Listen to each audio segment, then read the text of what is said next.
I had worked for that company for nearly a decade. At 12:03 a.m., I received a text message with just 8 words. Effective immediately. You're no longer needed. No warning. No thank you. No HR meeting. Just kicked to the curb at midnight like garbage. They thought I'd disappear quietly. They were wrong. I came back, and that terrible boss of mine is now selling his car to pay legal fees. My name is Jason Whitmore, and I'm 38 years old. For 9 years, I was a senior operations analyst at Rivergate Supply Chain, a mid-sized logistics company in Charlotte, North Carolina. I wasn't just another employee collecting a paycheck. I was the guy who streamlined their warehouse operations, optimized delivery routes, and saved the company millions in operational costs. My annual performance reviews were stellar. My client relationships were solid, and I thought I had job security that would last until retirement. The company had been my second home. I knew every corner of that building, every quirk of the inventory management system, and every preference of our major clients. When new employees started, they were often told to ask Jason because I had become the unofficial encyclopedia of Rivergate's operations. I took pride in that reputation. I worked late nights, came in on weekends when needed, and never hesitated to take on additional responsibilities that fell outside my job description. My colleagues respected me, and more importantly, so did our clients. I had built personal relationships with decision makers at companies like Alderbrook Freight, Meridian Distribution, and Southern Logistics Hub. These weren't just business transactions.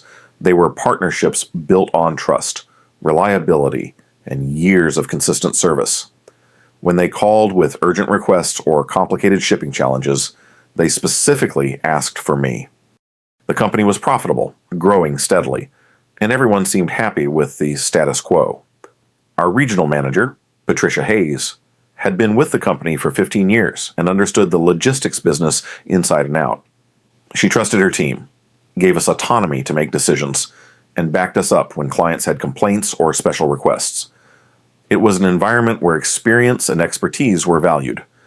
Then everything changed when the parent company in Chicago decided we needed fresh leadership and innovative approaches to maximize efficiency and profitability. Translation: they wanted someone who would cut costs aggressively and report directly to corporate rather than making decisions based on local market knowledge. Enter Elliot Crane, 34 years old, MBA from Northwestern, and absolutely zero experience in logistics or supply chain management. He came from the corporate finance division, where he had spent 3 years analyzing spreadsheets and attending meetings about maximizing shareholder value. His resume looked impressive on paper, but he had never actually managed a warehouse, negotiated with trucking companies, or dealt with the daily chaos of moving freight across multiple states. Elliot arrived on a Monday morning in September, wearing an expensive suit and carrying a leather briefcase that probably cost more than most of our warehouse workers made in a month. His first company-wide meeting was scheduled for that afternoon, and we were all curious to see what this hotshot from Chicago had planned for us. The meeting was held in our largest conference room, which barely accommodated all 43 employees. Elliot stood at the front with a PowerPoint presentation titled Rivergate 2.0, Operational Excellence Through Strategic Restructuring. Even the title made me uncomfortable. In my experience, whenever management started talking about strategic restructuring, it usually meant layoffs were coming. "Good afternoon, everyone," Elliot began, his voice carrying the confident tone of someone who had never been challenged. "I'm excited to be here and to work with all of you as we transform Rivergate into a leaner, more competitive organization. The parent company has given me a clear mandate: increase profitability by 25% within the next 18 months. He clicked to the next slide, which showed a graph comparing our operational costs to industry benchmarks. As you can see, we're spending significantly more on labor costs than our competitors. Our client retention rate is good, but our profit margins are below industry standards. This tells me we have room for improvement." I raised my hand. "Elliot, those industry benchmarks might not be entirely relevant to our specific market. We handle a lot of specialized freight that requires more experienced staff and additional safety protocols. Our clients pay premium rates because they know we can handle their challenging shipments reliably. He looked at me with a smile that didn't reach his eyes. I appreciate your input, Jason. However, we need to focus on standardizing our operations and eliminating inefficiencies. Every company thinks their situation is unique, but the fundamentals of business are the same everywhere. That response told me everything I needed to know about Elliot Crane. He was one of those managers who believed that business principles were universal and that experience in one industry automatically translated to expertise in another. He had probably read some books about lean management and thought he could apply those concepts without understanding the nuances of our specific business. Over the next few weeks, Elliot began implementing changes. He started by requiring detailed time tracking reports from all employees, claiming he needed to understand where our resources are being allocated. Then he brought in consultants from a firm in Atlanta to assess our operational efficiency and identify areas for improvement. The consultants spent 2 weeks interviewing employees, analyzing our processes, and creating flowcharts that somehow made our straightforward operations look incredibly complicated. They produced a 40-page report recommending the elimination of what they called redundant positions and the consolidation of overlapping responsibilities. I had been through enough corporate reorganizations to recognize the warning signs. The consultants were building a case for layoffs, and Elliot was using their recommendations to justify decisions he had probably already made. The question wasn't whether people would be fired, it was who would be targeted and when it would happen. The first wave of terminations came in early October. Patricia Hayes, our respected regional manager, was told her position was being restructured and that her responsibilities would be distributed among remaining staff. 3 warehouse supervisors with a combined 40 years of experience were let go and replaced with 2 recent college graduates who would work for lower salaries. Each termination followed the same pattern. The employee would be called into Elliot's office, told that their position was being eliminated as part of the restructuring, and given a standard severance package that required them to sign a non-disclosure agreement about their employment experience at Rivergate. The remaining employees were naturally nervous. Productivity actually decreased because people were spending time updating their resumes and talking to each other about the job market instead of focusing on their work. Client service began to suffer as well, since the new employees didn't have the relationships or experience necessary to handle complex requests. I tried to maintain my focus on doing excellent work, hoping that my track record and client relationships would protect me from the ongoing cuts. I had documented my contributions to the company's success, maintained detailed records of cost savings I had generated, and kept positive feedback from clients in my personal files. In November, I secured a major new contract with Alderbrook Freight, a company that shipped agricultural equipment throughout the Southeast. The contract was worth $11 million over 3 years and represented a significant expansion of our business relationship with them. I had spent months negotiating the terms, working with their logistics team to understand their specific requirements, and developing a customized service package that addressed their unique needs. When I presented the signed contract to Elliot, I expected at least some acknowledgement of the achievement. Instead, he barely looked at the paperwork before saying, "Good work, Jason. Make sure you document all the operational details so we can handle this efficiently." That response should have been another warning sign, but I was too focused on the work to pay attention to the subtext. In retrospect, I think Elliot was already planning to get rid of me and wanted to make sure the company wouldn't lose the Alderbrook contract when he did. December passed quietly, with no additional layoffs announced. I started to think that maybe the worst was over and that the remaining staff would be safe. I was wrong. Friday, January 15th, was a typical day. I arrived at the office at 7:30, reviewed the overnight shipping reports, handled a few client calls, and worked on optimizing the routing for a complex delivery schedule. I left the office around 6 p.m., had dinner with my girlfriend Sarah, and went to bed around 11 o'clock. At 12:03 a.m., my phone buzzed with a text message. I almost ignored it, assuming it was spam or a wrong number, but something made me check. The message was from Elliot's personal cell phone. Effective immediately. You're no longer needed. I stared at the screen, certain I was misreading something. 8 words, no explanation, no context, no mention of severance, final pay, or transition procedures. just a text message firing me at midnight on a Saturday. I immediately called Elliot's number, but it went straight to voicemail. I tried the office number, knowing no one would be there but hoping to at least leave a message asking for clarification. Then I tried logging into my company email account to see if there was additional information. Access denied. My login credentials had already been deactivated. I spent the rest of the night alternating between anger and disbelief. How could someone be fired by text message? Wasn't there some kind of process that had to be followed? Even if my position was being eliminated, wasn't the company required to give me notice or severance pay? Saturday morning. I drove to the office hoping to find someone who could explain what was happening. The security guard, someone I had known for years, looked uncomfortable when he saw me. "I'm sorry, Jason, but I have instructions not to let you into the building. Your access has been revoked." "Can you at least call someone from HR?" I asked.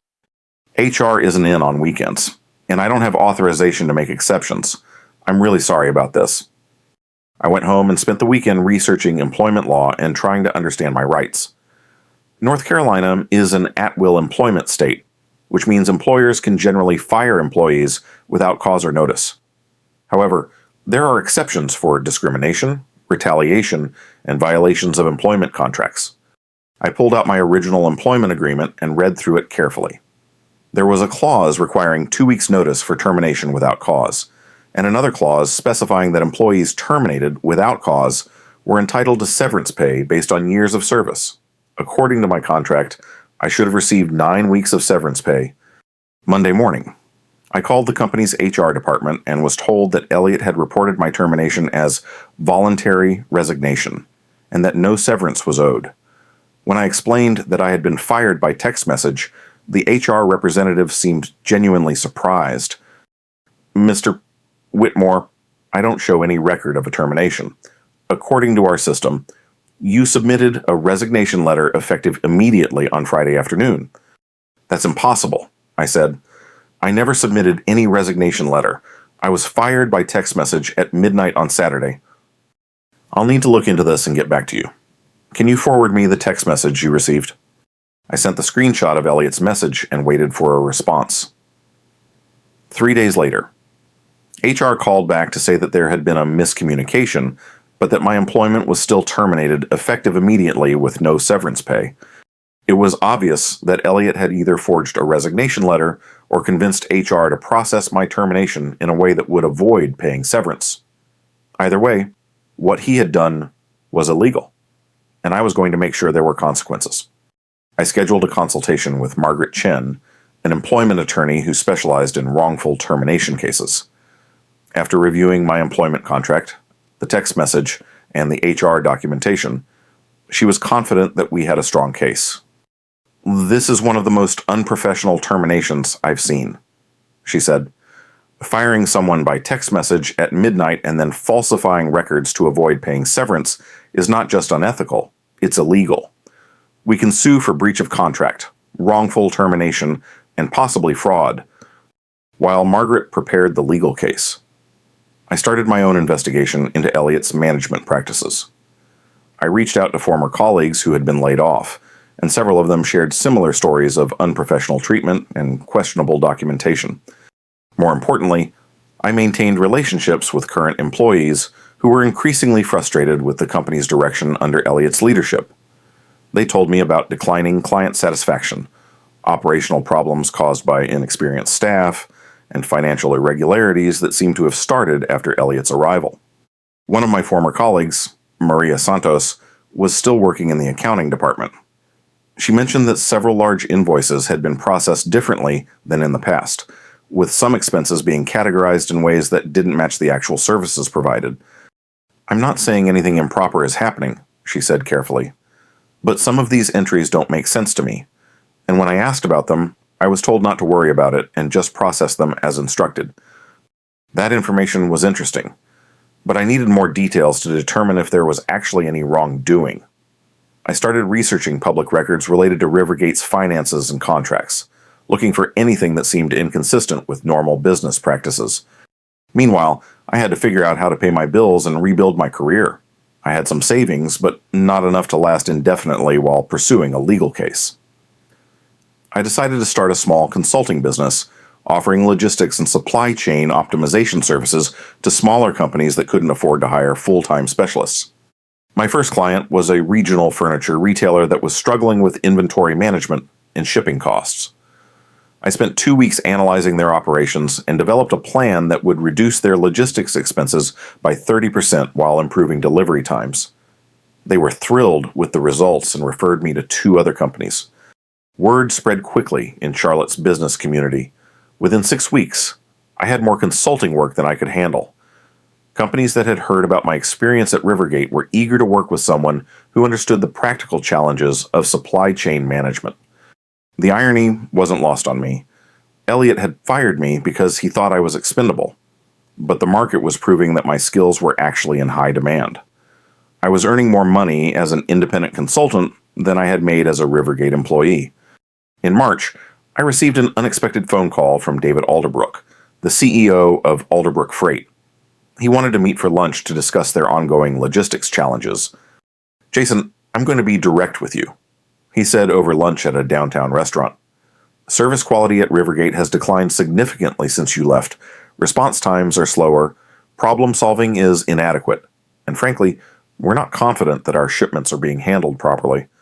He paused to take a sip of his coffee, then continued. "We've had 3 incidents in the past month where deliveries were delayed or damaged due to poor coordination. When we call to complain, we get excuses instead of solutions. That never happened when you were our point of contact." "I'm sorry to hear that," I replied. "Rivergate has gone through some significant changes recently, and it sounds like those changes are affecting service quality." "That's an understatement," David said. "We're considering switching to a different logistics provider, but we'd prefer to work with someone we know and trust. Would you be interested in handling our account through your consulting business?" I was flattered by the offer, but I also knew that taking on Alderbrook's business would require significantly expanding my operation. Their account involved coordinating shipments across multiple states, managing relationships with dozens of trucking companies, and providing 24/7 customer service. "David, I appreciate your confidence in me, but handling your account would require resources I don't currently have. We're talking about an $11 million contract that requires dedicated staff and specialized systems. What if we helped you build those resources?" he asked. "We could provide an advance on the contract to help you hire staff and acquire equipment. We're willing to make that investment because we believe it would save us money in the long run while giving us better service." It was an incredible opportunity, but also a significant risk. If I took on Alderbrook's business and couldn't deliver the promised service, it would destroy my reputation and potentially bankrupt my new company. On the other hand, if I could successfully handle their account, it would establish my business as a legitimate competitor to larger logistics companies. I spent a week analyzing the requirements and developing a detailed business plan. With Alderbrook's advance funding, I could hire 3 experienced logistics coordinators, lease warehouse space, and purchase the necessary software systems. The numbers worked, but success would depend on flawless execution. "All right, David, let's do this," I said when I called him back.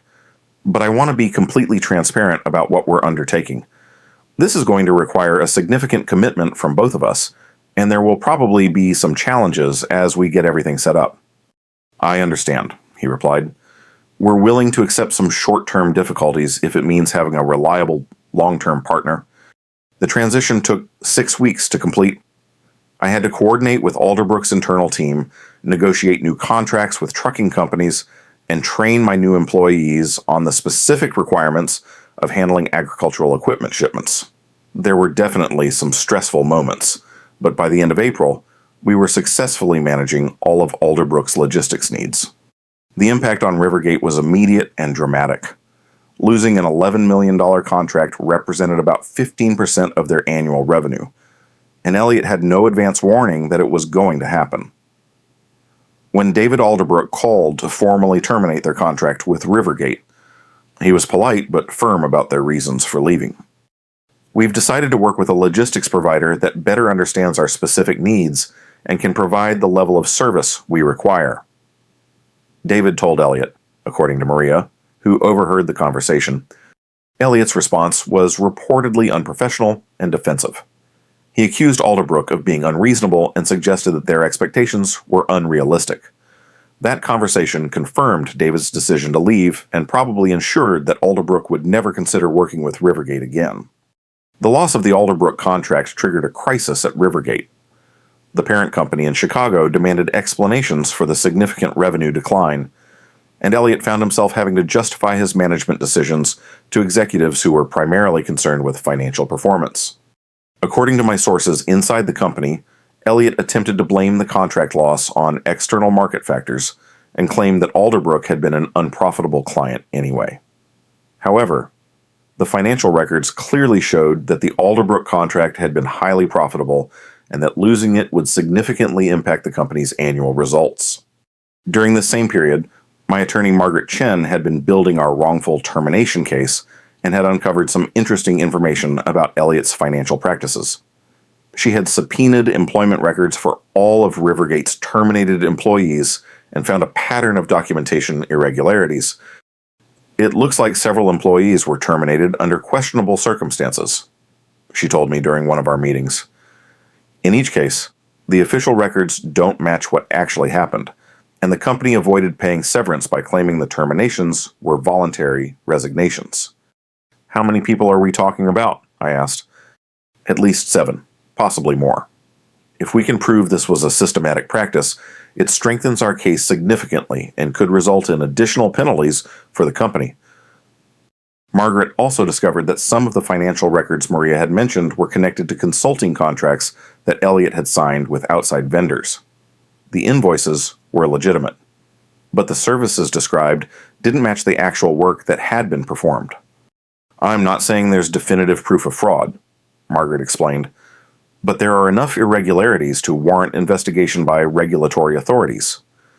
Companies that receive federal transportation contracts are subject to strict oversight, and any financial misrepresentation could result in serious consequences. That information gave me an idea. If Elliot had indeed been manipulating financial records, reporting it to the appropriate authorities might trigger an investigation that would expose his practices and potentially result in criminal charges. I spent several days researching which agencies would have jurisdiction over Rivergate's business practices. Since they handled interstate transportation and held contracts with companies that shipped goods across state lines, they were subject to oversight by multiple federal agencies. I decided to file complaints with the North Carolina Secretary of State's office, which oversees corporate compliance, and the Federal Motor Carrier Safety Administration, which regulates interstate trucking companies. I provided detailed documentation of the employment law violations, the questionable financial practices, and the pattern of misrepresentation that had apparently started after Elliot's arrival. The complaints triggered investigations that required Rivergate to provide extensive documentation of their business practices. According to Maria, who was still working in the accounting department, the company had to hire an external auditing firm to ensure their records were complete and accurate. The audit uncovered several problems. Some of the consulting contracts that Elliot had signed were with companies that had performed minimal work, but had been paid substantial fees.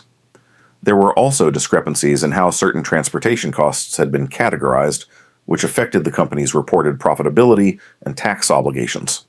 More significantly, the audit revealed that Rivergate had been billing some clients for services that were actually performed by subcontractors at lower costs, with the difference being diverted to accounts that weren't properly documented. These findings triggered additional investigations by the Internal Revenue Service and the North Carolina Department of Revenue. Both agencies had the authority to impose significant penalties for financial misrepresentation, and both began detailed reviews of Rivergate's books. While these investigations were ongoing, Margaret Chen filed our wrongful termination lawsuit in Mecklenburg County Superior Court. The lawsuit sought compensation for breach of contract, wrongful termination, emotional distress, and attorney's fees. We also requested punitive damages based on the willful and malicious nature of Elliot's actions. The lawsuit attracted attention from local business media, which reported on the unusual circumstances of my termination and the broader pattern of employment violations at Rivergate. The coverage was professional and factual, but it wasn't flattering to the company or to Elliot personally. The combination of regulatory investigations, negative publicity, and declining financial performance created a crisis of confidence in Elliott's leadership. The parent company in Chicago began conducting its own internal investigation into the Charlotte operation and eventually sent a team of auditors to review all of Elliott's decisions since his arrival. By this time, my consulting business was thriving. In addition to the Alderbrook contract, I had signed agreements with 6 other companies and had hired 5 full-time employees. We were handling logistics for manufacturers, retailers, and distributors throughout the Southeast, and our reputation for reliable service was attracting new clients every month. I had also been contacted by 3 of the Rivergate employees who had been terminated under questionable circumstances. They wanted to join our lawsuit as additional plaintiffs, and Margaret Chen was confident that their cases would strengthen our overall position. Having multiple plaintiffs with similar experiences makes it much harder for Rivergate to claim that your termination was an isolated incident, she explained. It establishes a pattern of illegal behavior that justifies significant damages. In July, nearly 6 months after I had been fired by text message, Rivergate's parent company announced that Elliott Crane was being terminated immediately, and that a new regional manager would be appointed to oversee the Charlotte operation. The announcement was brief and professional, stating only that the company was implementing new leadership to better serve our clients and stakeholders. However, sources inside the company confirmed that Elliott had been fired for cause and that he would not be receiving severance pay or other benefits. The irony was delicious. Elliott had fired me by text message at midnight, but he had been terminated in a formal meeting with witnesses present and documentation of his failures. He had thought he was untouchable because he had the backing of corporate headquarters, but ultimately his poor judgment and illegal practices had made him a liability that the company couldn't ignore. A few weeks later, Margaret Chen received a call from Rivergate's legal counsel requesting a settlement conference. The company was facing mounting legal costs, ongoing regulatory investigations, and continued negative publicity. They wanted to resolve our lawsuit quickly and quietly. They're in a weak position, Margaret told me. The evidence is overwhelming. The regulatory investigations are ongoing, and they need to demonstrate to the authorities that they're taking corrective action. I think we can get a very favorable settlement. The settlement negotiation took place in a conference room at Margaret's law firm. Rivergate was represented by 2 attorneys from a prestigious Charlotte firm, and they had clearly been instructed to resolve the matter expeditiously. After 4 hours of discussion, we reached an agreement. Rivergate would pay me $1.2 million in damages, covering lost wages, benefits, emotional distress, and attorney's fees. They would also provide positive references for future employment and agree not to disparage my professional reputation. In exchange, I would agree not to pursue additional claims against the company and would not discuss the specific details of the settlement publicly. However, the agreement specifically allowed me to continue cooperating with ongoing regulatory investigations. The other terminated employees received smaller but still substantial settlements, and Rivergate agreed to implement new policies to ensure compliance with employment laws and financial regulations. The settlement was finalized in September, exactly 1 year after Elliott had been hired as regional manager. During that year, he had damaged the company's reputation, lost major clients, violated multiple laws, and ultimately cost the parent company millions of dollars in lost revenue, legal fees, and regulatory penalties. My consulting business continued to grow throughout the fall. We moved into a larger office, hired additional staff, and expanded our service offerings to include supply chain consulting and logistics software implementation. Several of my former Rivergate colleagues joined the company, bringing their experience and client relationships with them. In November, I attended a logistics industry conference in Atlanta. These events are valuable for networking, learning about new technologies, and staying current with industry trends. I was scheduled to speak on a panel about supply chain optimization for mid-sized companies. During the lunch break, I noticed a familiar figure at the registration table. Elliott Crane was wearing a rumpled suit and appeared to be trying to register for the conference as a walk-in attendee. He looked older and more tired than I remembered, and he was clearly uncomfortable in the bustling environment of successful logistics professionals. I debated whether to approach him or simply ignore his presence. Ultimately, curiosity won out, and I walked over to where he was standing. "Hello, Elliot," I said. He turned around and looked genuinely surprised to see me. "Jason, I didn't expect to see you here. I'm speaking on one of the panels this afternoon," I replied. "How have you been?" He shifted uncomfortably and glanced around the room. "I'm doing some consulting work now. Independent projects. The corporate world wasn't really for me." It was a face-saving way of saying that he had been unemployable in the logistics industry after his failures at Rivergate. Word travels fast in professional circles, and his reputation had been permanently damaged by the investigations and publicity surrounding his termination. "That's interesting," I said. "I started a consulting business myself after leaving Rivergate.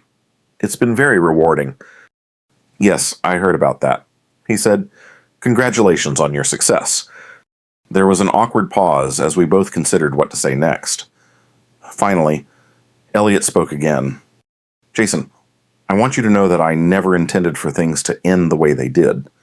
The termination process was handled poorly, and I take responsibility for that. It was the closest thing to an apology I was likely to get from him, and I appreciated the gesture, even though it was clearly motivated by embarrassment rather than genuine remorse. I appreciate you saying that. Elliot, we all make mistakes, and sometimes we have to deal with the consequences." He nodded and looked down at his feet. "Well, I should let you get back to your networking. Good luck with your business." "Thank you," I replied. "Take care of yourself."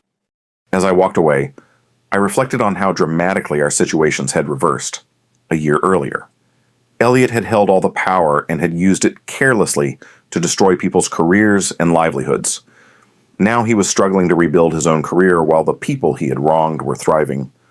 The experience had taught me several important lessons about business, justice, and personal resilience. Sometimes the people who appear to have all the power are actually the most vulnerable, especially when their authority is based on position rather than competence or character. It had also reinforced my belief that treating people with respect and professionalism isn't just the right thing to do. It's also the smart thing to do from a business perspective. The relationships and reputation you build during your career are often more valuable than any single job or title. 6 months later, I received a LinkedIn message from a recruiter asking if I would be interested in interviewing for their regional manager position at Rivergate. The parent company had apparently decided to hire someone with actual logistics experience to rebuild the Charlotte operation. I politely declined the offer, explaining that I was happy with my current business and had no interest in returning to corporate employment. However, I did recommend 2 qualified candidates from my professional network who might be interested in the position. The irony wasn't lost on me. The company that had fired me by text message was now trying to hire me back to fix the problems created by the person who had replaced me. It was the ultimate vindication of my professional capabilities and a satisfying conclusion to a difficult chapter in my career. Today, my consulting business employs 12 people and generates annual revenue of over $4 million. We work with clients throughout the Southeast, helping them optimize their supply chains, reduce costs, and improve service quality. Several of our employees are former Rivergate colleagues who were also victims of Elliot's mismanagement. The company culture we've built is based on mutual respect, professional excellence, and ethical business practices. We treat our employees fairly, serve our clients honestly, and contribute positively to our community. It's the kind of organization I wish Rivergate had been under better leadership. As for Elliot Crane, I occasionally hear updates about his situation through professional connections. He's apparently working as a freelance business consultant, taking on short-term projects for companies that need temporary help with financial analysis. It's honest work. But it's a far cry from the executive position he once held and the corporate career he had planned. The last I heard, he was driving a 10-year-old Honda Civic and living in a modest apartment in a suburban Atlanta complex. He had to sell his BMW and downsize his lifestyle to pay for the legal fees associated with the various investigations and lawsuits that followed his termination from Rivergate. Sometimes I wonder if he learned anything from the experience, or if he still believes that his failures were due to external factors beyond his control. People like Elliot often struggle with accountability because accepting responsibility would require acknowledging that their self-image is based on false premises. The truth is that leadership isn't about having authority over other people. It's about earning their respect through competence, integrity, and genuine concern for their welfare. Elliot never understood that distinction, and his career suffered as a result. My story isn't unique. Every year, thousands of employees are terminated unfairly by managers who abuse their authority and ignore legal requirements. Many of those employees accept their fate and move on without fighting back, either because they don't know their rights or because they lack the resources to pursue legal action. I was fortunate to have the knowledge, connections, and financial resources necessary to challenge my wrongful termination and hold my former employer accountable. Not everyone in similar situations has those advantages, which is why it's important for people to understand their rights and seek help when those rights are violated. The legal system isn't perfect, and justice isn't always swift, but it does provide remedies for people who are willing to pursue them.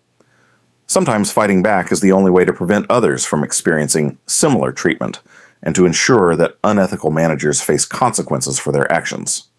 If you're ever in a situation similar to mine, remember that you don't have to accept unfair treatment quietly. Document everything. Know your rights, seek legal advice, and don't be afraid to stand up for yourself. The people who count on your silence and compliance are often the ones who have the most to lose when their behavior is exposed. The 8-word text message that ended my employment at Rivergate also began a journey that led to professional success, financial security, and personal satisfaction that I never would have achieved if I had remained in that toxic environment. Sometimes the worst thing that happens to you turns out to be the best thing that could have happened. Looking back, I'm grateful for the experience, even though it was painful at the time. It taught me that I was capable of much more than I had realized, and that sometimes you have to lose everything to discover what you're really made of. Elliot thought he was getting rid of a problem employee, but he actually freed me to become a successful entrepreneur and helped me build a better life than I had ever imagined possible. The next time someone tells you that you're no longer needed, remember that they might be wrong about a lot more than just your value to their organization. Sometimes the people who reject you are doing you a favor, even if they don't realize it at the time.